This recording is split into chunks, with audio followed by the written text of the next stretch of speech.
सब तो पहला सारिਆਂ ਨੂੰ गुरफतेह प्रवान जी। वाहिगुरू जी का खालसा वाहिगुरू जी की फतेह। ये सिख धर्मी फौजी जून 1984 जिस टाइम ते दरबार साहब ते हमला होया उस टाइम ते सिख रेजिमेंटा ने पंजाब रेजिमेंट जिन्ने भी सिख फौजी सीगे उन्होंने मजबूर होना पिया बगावत कर ली, क्योंकि दरबार साहब ते तोपां नाल टैंकां नाल जिहड़ी मौजूदा गौरमेंट सी कांग्रेसी उन्होंने हमला कर दिता।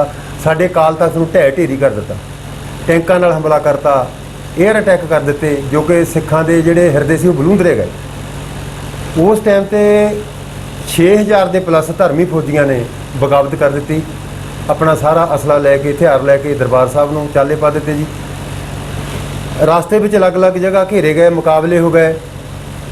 50 तो प्लस साडे जिहड़े धर्मी फौजी शहीद होए आ। बाकी इन्होंने सारिਆਂ ने फड़ के उन्होंने धर्मी फौजियों नूं एक कैंपां विच रखिया 1.5 साल तक, 15 तो 18 महीने तक। उस तो बाद इन्होंने 2 साल तो लैके 20 साल तक धर्मी फौजियों नूं सज़ा दी। सज़ा कट्टण तो उपरंत जिस टाइम ते बीपी सिंह प्रधानमंत्री बनया उन्हें उन्हां धर्मी फौजियों नूं पंजाब गौरमेंट दी, केंद्र गौरमेंट दी अलग अलग जगह ते सारिਆਂ ਨੂੰ नौकरी, सारिਆਂ ਨੂੰ ਤਾਂ नहीं कह सकते, नौकरियां दित्तियां, जिहदे विच 114 पहले 122 सी, हुण 114 धर्मी फौजी रह गए जिन्हां नूं नौकरी नहीं मिली। वो जिस टाइम ते असीं जेल दे विच उस टाइम ते बरनाला सरकार सी, उन्होंने साडा 500 रुपया एक भत्ता लाया सीगा, MMG ग्रांट जिहनूं कहंदे असीं। वो 500 रुपया सानूं मंथली मिलदा सीगा, वो हौली 500 तो वधदा वधदा वधदा 10,000 तक पहुँच गया। ਜਿਹੜਾ कि इस महंगाई के समय के 10,000 रुपया बहुत घट है, क्योंकि अज एक सिपाही नॉर्मल पेनशन आउंदा वो 40-50 हज़ार रुपया पेनशन ले रहा।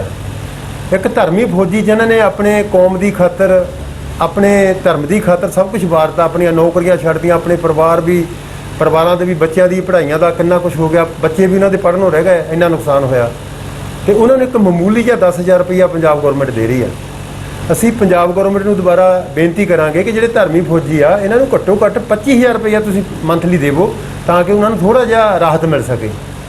ਅਸੀਂ ਇਸ ਗੌਰਮੈਂਟ ਦੇ ਜਿੰਨੇ ਕੈਬਨਿਟ ਮੰਤਰੀ ਬਣੇ ਆ ਕੋਈ ਨਹੀਂ ਛੱਡਿਆ, ਹਰ ਇੱਕ ਨੂੰ ਮਿਲੇ ਆ, ਹਰ ਇੱਕ ਨੇ ਬਾਹਾਂ ਖੜੀਆਂ ਕਰਤੀਆਂ ਕਿ ਕੈਪਟਨ ਸਾਹਿਬ ਨੂੰ ਮਿਲਾਉਣਾ ਜਾਂ ਤੁਹਾਡਾ ਕੰਮ ਕਰ ਦੇਣਾ, ਇਹ ਸਾਡੇ ਬਾਜ਼ਾਰ ਨੂੰ ਸਾਡੇ ਹੱਥ ਖੜੇ ਆ। ਸਿੱਧੂ ਸਾਹਿਬ ਇਹਨਾਂ ਨੂੰ ਮਿਲੇ ਸੀ ਚੰਡੀਗੜ੍ਹ ਜਾ ਕੇ, ਸੁਖੀ ਰੰਧਾਵਾ ਇਹਨਾਂ ਨੂੰ ਚੰਡੀਗੜ੍ਹ 2 ਵਾਰੀ ਜਾ ਕੇ ਮਿਲੇ, ਰਾਣਾ ਸੋਢੀ ਖੇਡ ਮੰਤਰੀ ਉਹਨਾਂ ਨੂੰ ਮਿਲੇ, मनप्रीत बादल 3-4 बारी उन्होंने जाके उन्होंने घर मिले अपने चंडीगढ़ जाके। तीन बारी असी कैप्टन साहब के सीस महल पटियाला विखे भी गए, उत्थे भी OSD नूं मिली, साडी किसी ने मिले, असी उत्थे किसी ने साडी सुनवाई नहीं की। जिन्ने इन्हां दे OSD 3-4 उत्थे चंडीगढ़ भी वहिंदे आ उन्होंने भी मिले, जिन्ने मिलटरी अफसर है उन्होंने भी गल की, असीं जब साडा जिहड़ा सुनेहा कैप्टन साहब तक पहुँचा दिओ जां सानूं धर्मी फौजियां नूं मिला दिओ। वो कहंदे असीं मिला ही नहीं सकते, सानूं हुक्म ही नहीं हैगा कि असीं किसी बंदे नूं कैप्टन साहब तक, मुख मंत्री तक मिला दईए। ਅਸੀਂ ਕਿਹਾ नहीं मिला सकते, साडा काम ही कर दो।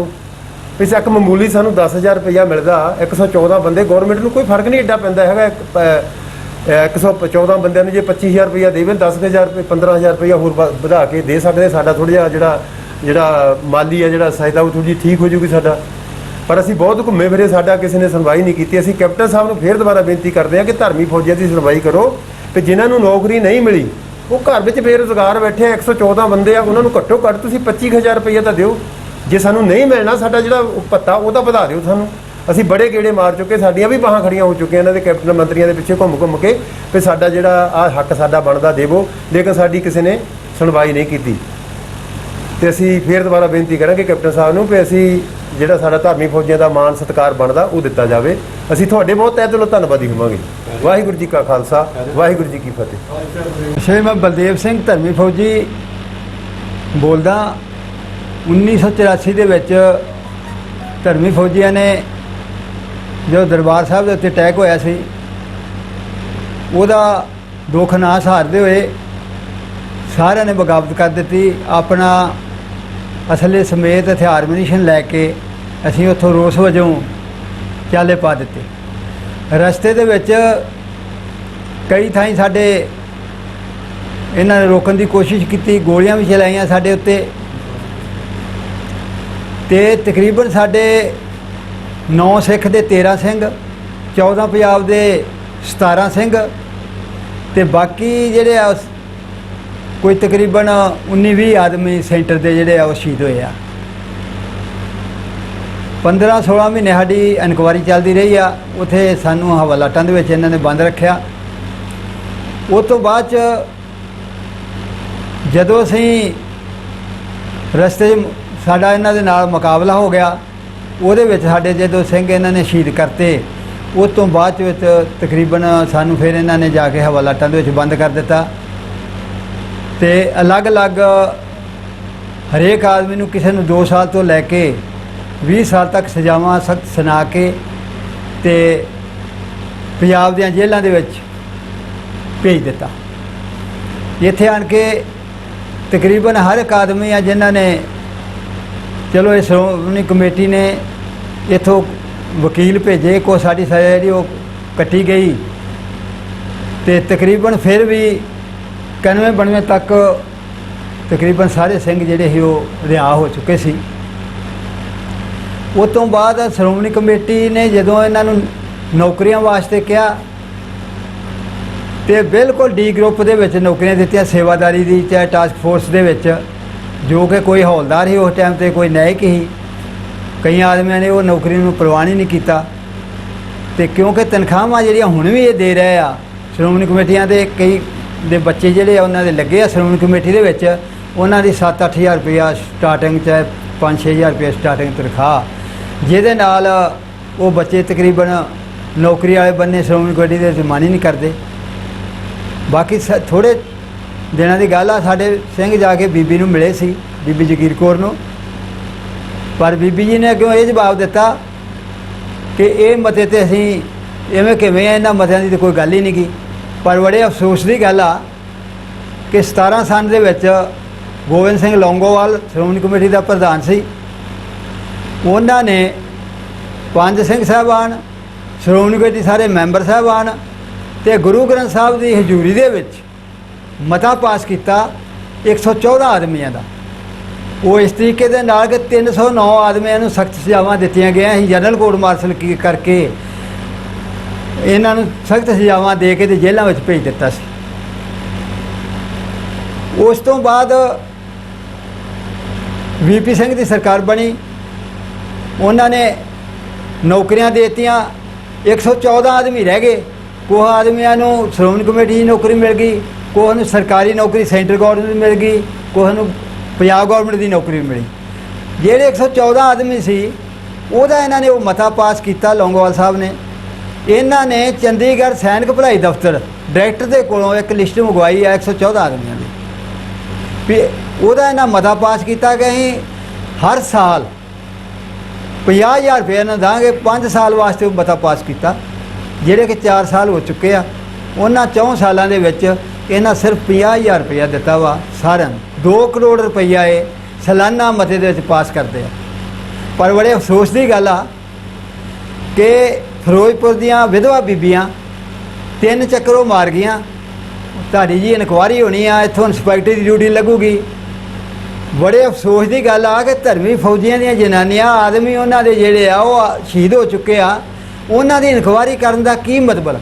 बार बार एक कमेटी बना देंदे आ, मता कमेटी बनूगी वो तुहाडे फिर सानू बड़े अफसोस की गल आ कि जिहड़ा ये मता वा, जे सानू ये 2 करोड़ रुपया कढ़ के बाहरले देशां तक सारे पंजाब दे विच लोकां नूं इत्थों तक कह देंदे कि असीं इन्हां दा 2 करोड़ रुपया कढ़ के धर्मी फौजियां नूं दिंदे आ। पर साध संगत जी सानू एक बार 50,000 रुपया मिलिया, 4 साल हो गया, 1.5 लाख रुपया कल्ले कल्ले आदमी का बनता वा, जिहड़ा कि वो आप ही हजम कर जाते आ। असीं तो इहो गल कहांगे जो सानू मिलते ही नहीं गए। पर जे सानू इन्हां ने देना नहीं गा, दास की इहो बेनती आ, साडा कोई बंदा बीमार हो जाए, किसी की मौत हो जाए, किसी की लड़की की शादी होवे, लड़की की शादी के 10,000 रुपया देंदे आ। असीं धर्म वास्ते इन्नी कुर्बानी करके आण के भखारी नहीं गए इन्हां दे कोल 10,000 रुपया लैण वास्ते जावांगे। ये गल कहने बीबी जी नूं भी थोड़ा सोच के बयान देना चाहिए ही। जदों तुसीं मता पास करते हैं गुरु ग्रंथ साहब की हाज़री दे विच, उहदे उत्ते फिर सच्चे रहो।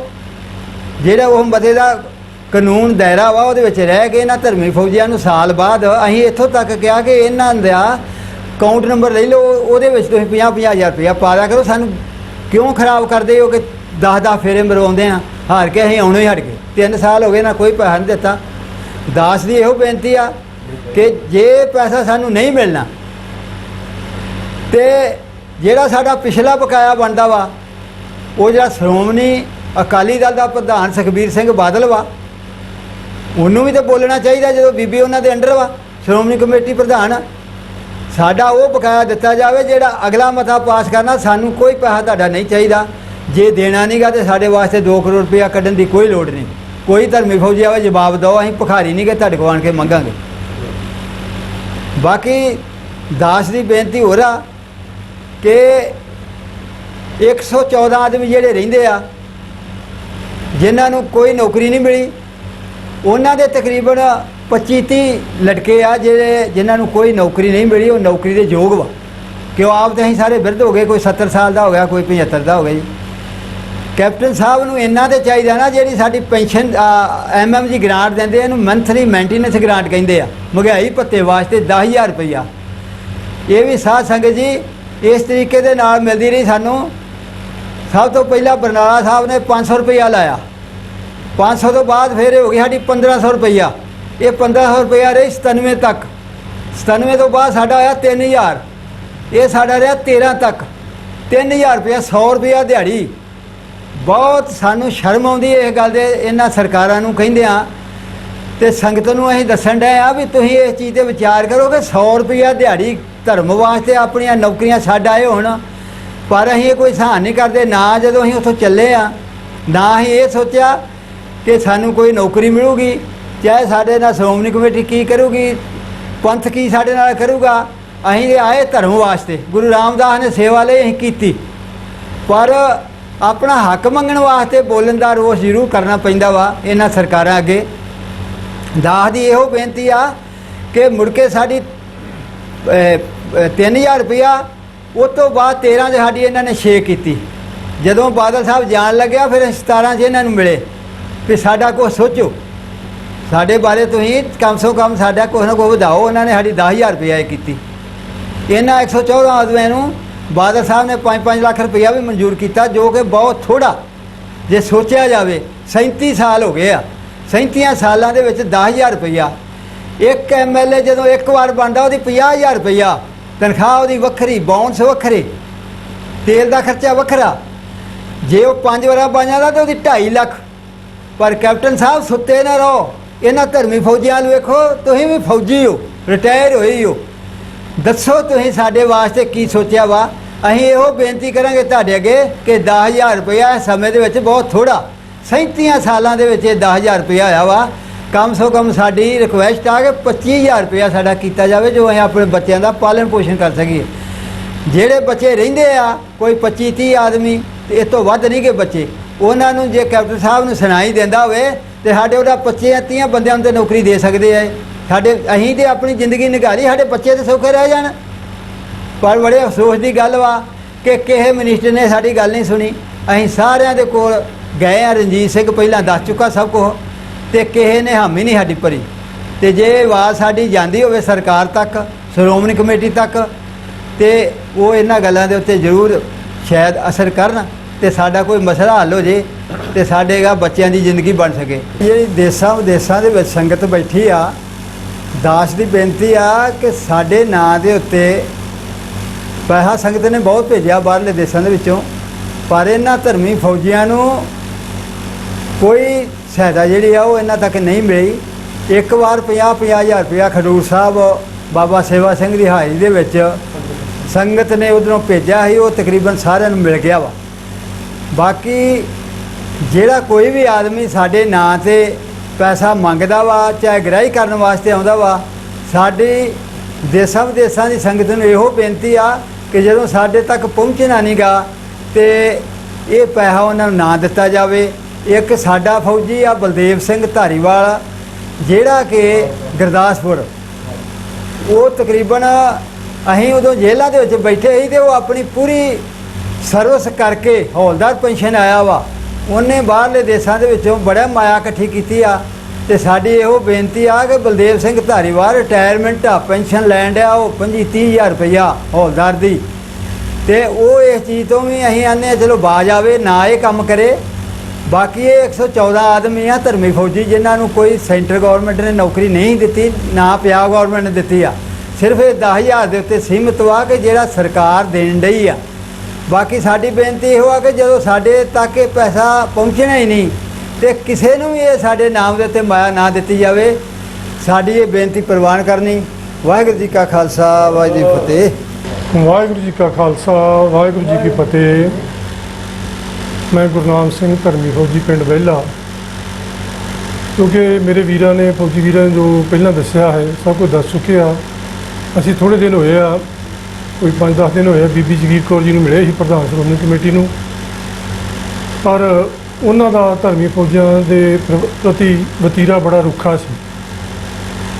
ਅੱਗੇ ਇਸ ਤਰ੍ਹਾਂ ਬੋਲਦੇ ਕਿ ਅਸੀਂ ਇਹਨਾਂ ਨੂੰ ਕਿਹਾ ਸੀ ਕਿ ਸਾਡੇ ਧਰਮੀ ਫੌਜੀ ਜੋ ਹੈ ਸਾਰਿਆਂ ਦੇ ਗਏ, ਇਕੱਲੇ ਵਾਸਤੇ ਤਾਂ ਗਏ ਨਹੀਂ ਹੈ, ਸਾਰੇ ਧਰਮੀ ਫੌਜੀਆਂ ਵਾਸਤੇ ਗਏ ਸੀ ਕਿ ਜਿਹੜਾ ਆਪਾਂ ਹਰ ਸਾਲ ਮਤੇ ਦੇ ਅਨੁਸਾਰ ਪੈਸੇ ਕੱਢਦੇ ਹਾਂ ਕਿ 50-50 ਹਜ਼ਾਰ ਰੁਪਈਆ ਧਰਮੀ ਫੌਜੀਆਂ ਨੂੰ ਦਿੱਤਾ ਜਾਊਗਾ, ਉਹਦੇ ਸੰਬੰਧ ਦੇ ਵਿੱਚ ਵੀ ਤੁਸੀਂ ਇੱਕੇ ਵਾਰੀ ਪੈਸੇ ਦਿੱਤੇ ਆ, ਉਸ ਤੋਂ ਬਾਅਦ ਦਿੱਤੇ ਨਹੀਂ, ਮਤਾ ਹਰ ਸਾਲ ਪਾਉਂਦੇ ਜੋ। ਤਾਂ ਬੀਬੀ ਜੀ ਕਹਿਣ ਲੱਗੇ ਕਿ ਇਹੋ ਜਿਹੇ ਮਤੇ ਤੇ ਐਵੇਂ ਹੀ ਹੁੰਦੇ ਆ, ਅਸੀਂ ਉੱਦਾਂ ਹੀ ਪਾ ਦਿੰਦੇ ਆ, ਸਾਡੀ ਆਪਣੀ ਮਰਜ਼ੀ ਆ, ਅਸੀਂ ਕਿਹਨੂੰ ਸਹਾਇਤਾ ਦੇਣੀ ਆ ਕਿਹਨੂੰ ਨਹੀਂ ਦੇਣੀ। ਤੁਹਾਡੀ ਦਰਖਾਸਤ ਸਾਡੇ ਕੋਲ ਪਹੁੰਚ ਗਈ ਹੈ, ਤੁਹਾਨੂੰ ਸਹਾਇਤਾ ਅਸੀਂ ਦੇਵਾਂਗੇ। ਅਸੀਂ ਇਹਨਾਂ ਨੂੰ ਇਹ ਕਿਹਾ ਵੀ ਸਾਨੂੰ ਸਹਾਇਤਾ ਦੇਣ ਦੀ ਲੋੜ ਨਹੀਂ, ਕਿਉਂਕਿ ਅਸੀਂ ਤੇ ਦੂਸਰੇ ਫੌਜੀਆਂ ਦੇ ਸੰਬੰਧ ਦੇ ਵਿੱਚ ਆਏ ਹਾਂ, ਇਕੱਲੇ ਸਹਾਇਤਾ ਲੈਣ ਨਹੀਂ ਆਏ। ਸੋ ਜੋ ਬੀਬੀ ਦਾ ਵਤੀਰਾ ਉਹ ਧਰਮੀ ਫੌਜਾਂ 'ਤੇ ਬਹੁਤ ਹੀ ਚੰਗਾ ਨਹੀਂ ਸੀ। ਜੋ ਬਿਮਾਰ ਆ ਤੇ ਵੀ ਬਿਮਾਰ ਧਰਮੀ ਫੌਜੀ ਕੋਈ ਉਹਨਾਂ ਹੱਥੇ ਸਹਾਇਤਾ ਮਿਲ ਜੇ, ਅਸੀਂ ਉਹਨਾਂ ਦੇ ਸੰਬੰਧ ਦੇ ਵਿੱਚ ਗਏ। ਕਹਿੰਦੇ ਤੁਸੀਂ ਆਪ ਸਹਾਇਤਾ ਲੈ ਲਓ ਤੇ ਦੂਜਿਆਂ ਦੀ ਗੱਲ ਨਾ ਕਰੋ, ਜਿਹਨੂੰ ਲੋੜ ਹੋਊ ਆਪੇ ਸਾਡੇ ਕੋਲ ਆ ਕੇ ਲੈ ਲਊਗਾ। ਸੋ ਇੰਨੀ ਬੇਨਤੀ ਆ ਕਿ ਜਿਹੜੇ ਧਰਮੀ ਫੌਜੀ ਕੋਈ ਬਿਮਾਰ ਆ ਜਾਂ ਕਿਸੇ ਦੇ ਧੀਆਂ ਪੁੱਤਰਾਂ ਦਾ ਸ਼ਾਦੀ ਆ, ਉਹਨਾਂ ਨੂੰ ਬਣਦੀ ਸਹਾਇਤਾ 50,000 ਹੀ ਦਿੱਤੀ ਜਾਵੇ, ਹੋਰ ਨਹੀਂ ਆਪਣੇ ਕੋਲੋਂ ਦੇ ਸਕਦੇ। ਉਹ ਸਹਾਇਤਾ ਜਿਹੜੀ 50,000 ਇਹਨਾਂ ਉਹ ਦੂਸਰੇ ਆਪਣੇ ਮੈਂਬਰਾਂ ਨੂੰ ਕਿਸੇ ਹੋਰ ਨੂੰ ਸਹਾਇਤਾ ਦੇ ਕੇ ਉਹ ਬਣ ਦਿੰਦੇ ਆ, ਜਾਂ ਸਾਡਾ ਉਹ ਮਤਾ ਜਿਹੜਾ ਪਾਇਆ ਵਾ ਉਹ ਰੱਦ ਕਰ ਦਿੱਤਾ ਜਾਵੇ। ਕਿਉਂਕਿ ਮਤੇ ਦੇ ਅਨੁਸਾਰ ਸੰਗਤਾਂ ਜਿਹੜੀਆਂ ਇਹਨਾਂ ਨੂੰ ਪੈਸੇ ਭੇਜਦੀਆਂ ਵਾ, ਇਹ ਅੱਗੇ ਬਹਾਨਾ ਮਾਰ ਦਿੰਦੇ, ਧਰਮੀ ਫੌਜੀਆਂ ਨੂੰ ਸਹਾਇਤਾ ਦਿੰਦੇ ਆ, ਜਦ ਕਿ ਧਰਮੀ ਫੌਜੀਆਂ ਨੂੰ ਸਿਰਫ ਇੱਕ ਵਾਰ ਸਹਾਇਤਾ ਮਿਲੀ ਆ, ਹੋਰ ਕਿਸੇ ਨੂੰ ਕੋਈ ਸਹਾਇਤਾ ਨਹੀਂ ਮਿਲੇ। ਸੋ ਇਹ ਬੇਨਤੀ ਪ੍ਰਵਾਨ ਕਰਨੀ ਕਿ ਜਾਂ ਤਾਂ ਮਤਾ ਰੱਦ ਕਰ ਦਿਓ, ਨਹੀਂ ਤਾਂ ਸਾਰੇ ਧਰਮੀ ਫੌਜੀਆਂ ਜੋ ਉਹਨਾਂ ਦਾ ਬਣਦਾ ਵਾ 112 ਜਾਂ 114 ਫੌਜੀ ਆ, ਉਹਨਾਂ ਦੀ ਜੋ ਪਿਛਲੇ 3 ਸਾਲਾਂ ਤੋਂ 4 ਤੋਂ ਨਹੀਂ ਮਿਲੇ, ਉਹਨਾਂ ਨੂੰ ਉਹ ਪੈਸੇ ਦਿੱਤੇ ਜਾਣ। ਮੈਂ ਹੋਰ ਕਰਨੀ ਚਾਹੁੰਦਾ ਕਿ ਗਾਂ ਇਲੈਕਸ਼ਨਾਂ ਆ ਰਹੀਆਂ ਵਾ ਤੇ ਇਹਨਾਂ ਧਰਮੀ ਫੌਜੀਆਂ ਦੀ ਕੋਈ ਬਾਂਹ ਨਹੀਂ ਫੜੀ, ਕਿਉਂਕਿ ਜਦੋਂ ਸ੍ਰੀ ਅਕਾਲ ਤਖਤ ਸਾਹਿਬ ਤੇ ਸ੍ਰੀ ਹਰਿਮੰਦਰ ਸਾਹਿਬ ਤੇ ਅਟੈਕ ਕੀਤਾ ਸੀ ਤੇ ਜਿੱਥੇ ਜਿੱਥੇ ਵੀ ਫੌਜੀ ਵੀਰ ਮੇਰੇ ਬੈਠੇ ਸੀ ਸਿੱਖ ਰੈਜੀਮੈਂਟ ਦੇ ਵਿੱਚ, ਉਹਨਾਂ ਸਾਰਿਆਂ ਨੂੰ ਬੜਾ ਦੁੱਖ ਹੋਇਆ। ਉਹ ਦੁੱਖ ਦੇ ਤੌਰ ਤੇ ਉਹਨਾਂ ਆਪਣੀਆਂ ਬੈਰਕਾਂ ਛੱਡੀਆਂ ਤੇ ਬਾਅਦ ਦੇ ਵਿੱਚ ਜਦੋਂ ਉਹਨਾਂ ਨੂੰ ਜੇਲ੍ਹਾਂ ਦੇ ਵਿੱਚ ਭੇਜਿਆ, ਉਹਨਾਂ ਨੇ ਆਪਣੇ ਕੁਆਟਰ ਗਾਰਡਾਂ ਦੇ ਵਿੱਚ ਰੱਖਿਆ, ਤਾਂ ਸਾਨੂੰ ਇਹੋ ਪੁੱਛਦੇ ਰਹੇ ਵੀ ਤੁਸੀਂ ਆਪਣੀ ਫੌਜ ਦੀ ਕਸਮ ਖਾਧੀ ਸੀ ਆਪਣੇ ਗੁਰੂ ਗ੍ਰੰਥ ਸਾਹਿਬ ਮਹਾਰਾਜ ਦੀ ਵੀ ਫੌਜ ਦੀ ਰੱਖਿਆ ਕਰਾਂਗੇ, ਤੁਸੀਂ ਫੌਜ ਦੇ ਵਿੱਚ ਬਗਾਵਤ ਕੀਤੀ ਆ। ਤਾਂ ਸਾਡਾ ਬਿਆਨ ਉਹਨਾਂ ਨੂੰ ਇਹੋ ਹੀ ਕਿ ਅਸੀਂ ਸ੍ਰੀ ਗੁਰੂ ਗ੍ਰੰਥ ਸਾਹਿਬ ਮਹਾਰਾਜ ਜੀ ਦੀ ਕਸਮ ਖਾਧੀ ਸੀ, ਉਹਨਾਂ ਦੇ ਉੱਤੇ ਹੱਥ ਰੱਖ ਕੇ ਤੇ ਅਸੀਂ ਦੇਸ਼ ਦੀ ਕੌਮ ਦੀ ਸੇਵਾ ਕਰਾਂਗੇ। ਜਿਸ ਜੇ ਕੌਮ ਹੀ ਆਉਂਦੀ ਆ, ਜਿਸ ਸਾਡੇ ਜੋ ਗੁਰੂ ਦੇ ਇਸ ਦੇ ਉੱਤੇ ਤੁਸੀਂ ਬੰਬ ਉਡਾਤੇ ਤੇ ਸਾਡੀ ਕਸਮ ਕਾਹਦੀ ਰਹਿ ਗਈ। ਅਸੀਂ ਤੇ ਆਪਣੀ ਕਸਮ ਦੇ ਉੱਤੇ ਪੂਰੇ ਰਹੇ ਸੀ, ਕੋਈ ਗਲਤੀ ਨਹੀਂ ਕੀਤੀ, ਪਰ ਫਿਰ ਵੀ ਉਹਨਾਂ ਨੇ ਸਾਨੂੰ ਸਜ਼ਾਵਾਂ ਦਿੱਤੀਆਂ। ਤੇ ਹੁਣ ਸਿੱਖ ਕੌਮ ਨੂੰ ਬੇਨਤੀ ਆ, ਸਾਰਿਆਂ ਨੂੰ ਪਤਾ ਕਿ ਧਰਮੀ ਫੌਜੀਆਂ ਦੇ ਨਾਂ ਤੇ 37 ਸਾਲਾਂ ਤੋਂ ਕਿੰਨਾ ਲੁੱਟਦੇ ਆ ਰਹੇ ਆ, ਅਸੀਂ ਉਹਨਾਂ ਨੂੰ ਸਹਾਇਤਾ ਦਿੰਦੇ ਆ, ਐਲਾਨ ਕਰਦੇ ਆ, ਠੀਕ ਕਰਦੇ ਆ, ਤੇ ਅਸੀਂ ਇਹਨਾਂ ਨੂੰ ਸਹਾਇਤਾ ਕੋਈ ਨਹੀਂ ਮਿਲੀ ਇਤਨੀ, ਜਿੱਦਾਂ ਕਿ ਗਾਂ ਕੋਈ ਹੋਰ ਵੀ ਜਿਹੜੇ ਆ ਸਾਡੇ ਨੌਜਵਾਨ ਹੈ ਜਾਂ ਸਿੱਖ ਧਰਮ ਦੇ ਉੱਤੇ ਕੋਈ ਭੀੜਾ ਮੰਨਦੀ ਆ ਤੇ ਉਹ ਕੁਰਬਾਨੀਆਂ ਕਰਨ ਵਾਸਤੇ ਤਿਆਰ ਹੋਊਗਾ। ਸੋ ਜੇ ਇਹਨਾਂ ਨੂੰ ਆਪਾਂ ਬਾਂਹ ਫੜਾਂਗੇ ਹੁਣ, ਕਿਉਂਕਿ ਸਾਰੇ ਧਰਮੀ ਫੌਜੀ ਜਿਹੜੇ ਆ ਉਹ ਬਿਰਧ ਹੋ ਚੁੱਕੇ ਆ, ਪਤਾ ਨਹੀਂ ਕਿੰਨੇ ਦਿਨਾਂ ਦੇ ਮਹਿਮਾਨ ਰਹਿ ਗਏ ਆ। ਮੇਰੀ ਤਾਂ ਇਹੋ ਬੇਨਤੀ ਆ ਕਿ ਜੇ ਇਹ ਬਾਂਹ ਫੜਦੇ ਆ ਤਾਂ ਵੋਟਾਂ ਇਹਨਾਂ ਨੂੰ ਪਾਈਆਂ ਜਾਣ, ਨਹੀਂ ਤੇ ਹੋਰ ਕਿਸੇ ਪਾਰਟੀ ਨੂੰ ਇਹਨਾਂ ਦੇ ਬਰਖਲਾਫ ਆਪਾਂ ਸਾਰੇ ਭੁਗਤੀਏ। ਸਿੱਖ ਸੰਗਤ ਨੂੰ ਬੇਨਤੀ ਆ ਕਿ ਤੁਸੀਂ ਵੀ ਸਾਡੀ ਮਦਦ ਕਰੋ। 2022 ਦੇ ਵਿੱਚ ਵੋਟਾਂ ਆਉਣੀਆਂ ਵਾ ਤੇ ਤੁਸੀਂ ਇਹਦਾ ਲਿਹਾਜ਼ ਕਰਕੇ ਹਿਸਾਬ ਨਾਲ ਕਿ ਜੇ ਸਾਡੀ ਸਹਾਇਤਾ ਧਰਮੀ ਫੌਜੀਆਂ ਦੀ ਕਰਦੇ ਆ, ਨਹੀਂ ਤੇ ਅਸੀਂ ਦੂਸਰੀ ਪਾਰਟੀ ਦੀ ਮਦਦ ਕਰਾਂਗੇ। ਇਹਨਾਂ ਦੇ ਬਰਖਲਾਫ ਜਿੱਥੇ ਵੀ ਇਹ ਆਪਣੇ ਇਜਲਾਸ ਕਰਨਗੇ ਅਸੀਂ ਆਪਣੇ ਨਾਅਰੇਬਾਜ਼ੀ ਕਰਾਂਗੇ। ਸੋ ਇੰਨੀ ਬੇਨਤੀ ਮੇਰੀ ਪ੍ਰਵਾਨ ਕਰਨੀ। ਵਾਹਿਗੁਰੂ ਜੀ ਕਾ ਖਾਲਸਾ, ਵਾਹਿਗੁਰੂ ਜੀ ਕੀ ਫਤਿਹ। ਜਿਹੜੇ ਬਾਹਰ ਆਪਣੇ ਵਿਦੇਸ਼ਾਂ ਵਿੱਚ ਆਪਣੀ ਸਿੱਖ ਸੰਗਤ ਬੈਠੀ ਆ, ਉਹਨਾਂ ਨੂੰ ਕੀ ਕਹਿਣਾ ਚਾਹੋਗੇ? ਅਸੀਂ ਇਹੋ ਕਹਿਣਾ ਚਾਹੁੰਦੇ ਹਾਂ ਕਿ ਜੇ ਇਹਨਾਂ ਨੇ ਜਿਹੜੀਆਂ ਆਪਣੀਆਂ ਨੌਕਰੀਆਂ ਛੱਡਤੀਆਂ, ਮਰਨ ਨੂੰ ਤਿਆਰ ਸੀ, ਰਸਤੇ 'ਚ ਗੋਲੀ ਵੱਜਦੀ, ਕਈ ਸਿੰਘ ਸ਼ਹੀਦ ਵੀ ਹੋ ਗਏ ਸਾਡੇ ਧਰਮੀ ਫੌਜੀ, ਤੇ ਇਹ ਵੀ ਅਸੀਂ ਵੀ ਸ਼ਹੀਦ ਹੋ ਸਕਦੇ ਸੀ। ਤੇ ਗਾਂ ਜਿਹੜੇ ਸਾਡੇ ਕੌਮ ਵਾਲੀ ਪੀੜ੍ਹੀ, ਆਉਣ ਵਾਲੀ ਪੀੜ੍ਹੀ ਆ, ਉਹਨਾਂ ਨੂੰ ਆਪਾਂ ਤਾਂ ਹੀ ਸਹਾਇਤਾ ਸਹੀ ਮਿਲੂਗੀ ਕਿ ਇਹਨਾਂ ਦਾ ਅਸੀਂ ਕਿੰਨੀ ਬਾਂਹ ਫੜੀ ਆ, ਤੇ ਉਹ ਜੇ ਕੋਈ ਕੁਰਬਾਨੀ ਗਾਂ ਕਰਦਾ ਉਹਨਾਂ ਦੀ ਬਾਂਹ ਕਿੱਦਾਂ ਫੜਨਗੇ। ਸਿੱਖ ਕੌਮ ਨੂੰ ਇਹੋ ਹੀ ਆ ਕਿ ਸੱਚ ਦੀ ਪਛਾਣ ਕਰਕੇ ਤੁਸੀਂ 2022 ਦੇ ਵਿੱਚ ਵੋਟਾਂ ਜਿਹੜੀਆਂ ਪਾਉਣੀਆਂ ਵਾ ਤੇ ਸਾਡਾ ਸਾਥ ਦੇਣਾ। ਅਸੀਂ ਵੀ ਤੁਹਾਡੇ ਨਾਲ ਜਿੰਨੀ ਸਾਡੀ ਉਮਰ ਹੈਗੀ ਸਾਥ ਦੇਵਾਂਗੇ। ਵਾਹਿਗੁਰੂ ਜੀ ਕਾ ਖਾਲਸਾ, ਵਾਹਿਗੁਰੂ ਜੀ ਕੀ ਫਤਿਹ।